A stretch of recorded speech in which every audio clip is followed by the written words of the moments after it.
Earlier I mentioned that we're using a lead core line.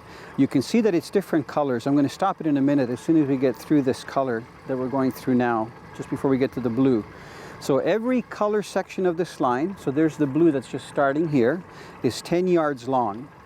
And at the same time, I'm also using a counter reel. So you can see the counters going out. So about for every color, we're looking at about 33 feet. There's the next color right there.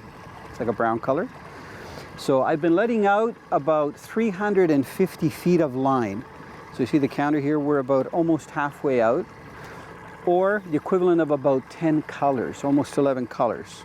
So this is an ideal outfit because even if you don't use a color-coded lead core line, some people use stainless steel line or copper line and it's not color-coded. So you got to know how many feet you go out and work the same equation for how fast the line drops. So we're actually bouncing bottom at about 55 feet, which is perfect. Because right now, Barb's holding the boat in about 62, 63 feet of water with some marks. The other thing you'll notice is that I'm putting my thumb on the line.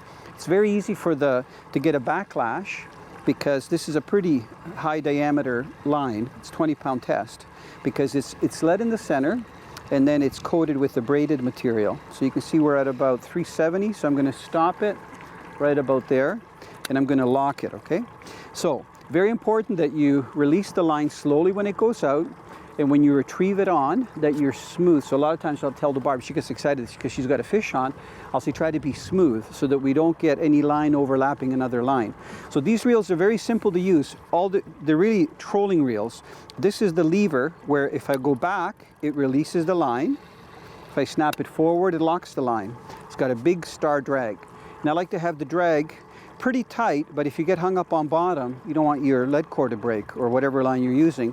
And then this is the clicker. So right now it's on clicker. Here the clicker. I'd rather have the clicker off. So I'm going to go up. So now there's no clicker. So it's pretty straightforward to use. But if you're going to be using a lead core line, you have to have a reel like this that has high line capacity. And then a rod that has a lot of flex. This particular rod is a downrigger rod.